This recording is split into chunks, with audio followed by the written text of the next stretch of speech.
Which item in this picture do you think negatively affects people's health more than anything else? Alcohol?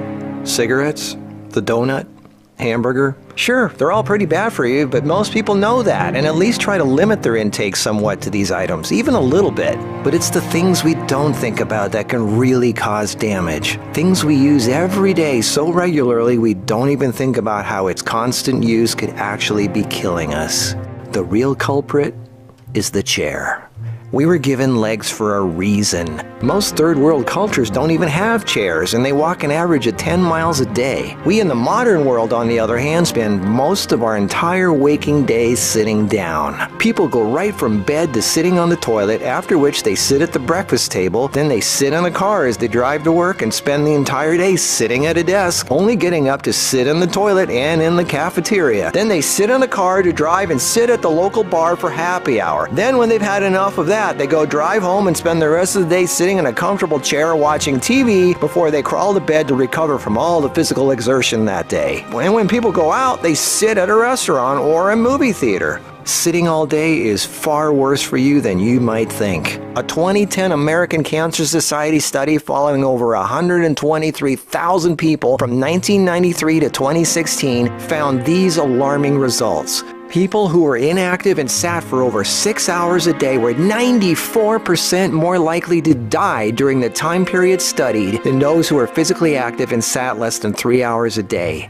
That's almost 100%. And get this, findings were independent of physical activity levels. The negative effects of sitting were just as strong in people who exercised regularly. 60%, that's over half of employees surveyed, were convinced they would be more productive if they had the option to work on their feet. Medical experts have started referring to long periods of physical inactivity and its negative consequences as sitting disease. Below this video are links to an endless list of medical studies showing physical inactivity and low fitness are serious threats to cardiovascular health. Even with a low body fat index, sitting has been linked to non-alcoholic fatty liver disease. Studies showing differences in brachial and femoral artery responses to prolonged sitting. Studies showing reducing sedentary time may protect DNA. Sedentary lifestyle has been linked to depression. How sitting less increases muscle mass. Multiple studies linking diabetes to inactivity and sitting. Cells in idle muscles don't respond well to insulin, so the pancreas produces more and more, leading to diabetes. And how 5 minutes of standing every half hour can improve glucose metabolism and really help postmenopausal women who are pre-diabetic. Blood pressure drops when standing compared to sitting. A Cornell University study found that sitting more than 1 hour induces biochemical changes in lipoprotein lipase activity, that's an enzyme involved in fat metabolism, and glucose metabolism, leading to deposits of fats in adipose tissue rather than being metabolized by muscle, and increases heart attack risk, coronary heart disease, and kidney disease. This happens in both fit people who do regular aerobic activity and also unfit overweight people. This means regular exercise does not cancel out these effects of sitting the rest of the day.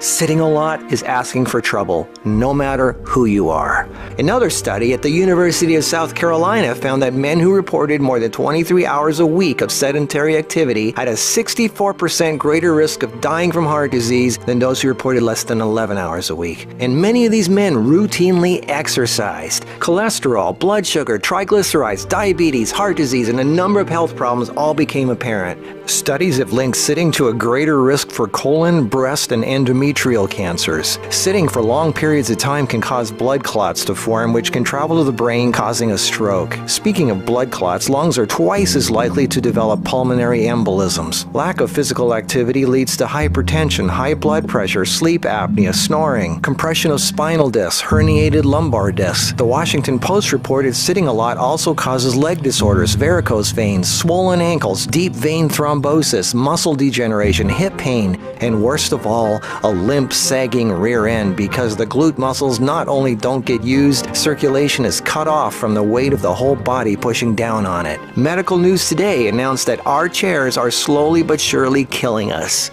The links to all these studies are listed below this video. So what do? We have to work, right? Well, the first thing to have to look at, obviously, is our desk. It's actually becoming commonplace in many offices, factories, and even schools globally to switch to standing desks. They even have desks that instantly adjust from sitting to standing position and back down again as needed. Just Google standing desks and you'll get all kinds of companies. I myself use standing desks to do my video editing and even have a treadmill desk for doing my office work and online stuff. I find this much more effective than the bicycle desk I have for working on the computer. Even though my legs are moving, you're still sitting, and the leg muscles are not supporting the weight of the body. And this is why being on our feet is so important and effective.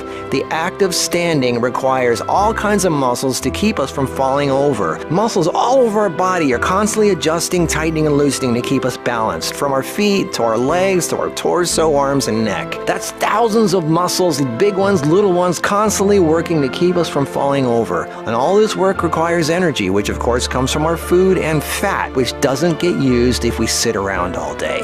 So do as much as what you normally do standing up if you can. And if you can't, stand up every half hour for 5 minutes. Even if you don't do much, just stand up. And if you really want to get things moving, do some squats. And I don't mean 3 or 5, I mean 20 or 30. Take the stairs instead of the elevator. Throw out the TV and do more yard work. Clean up the house more. Do more repairs. Go to the park. Walk down the street or just stand around. Anything. You are not designed to sit. You are designed to be upright. Half your body is legs. They are there for a reason. Use them. If you value your life, get off your ass.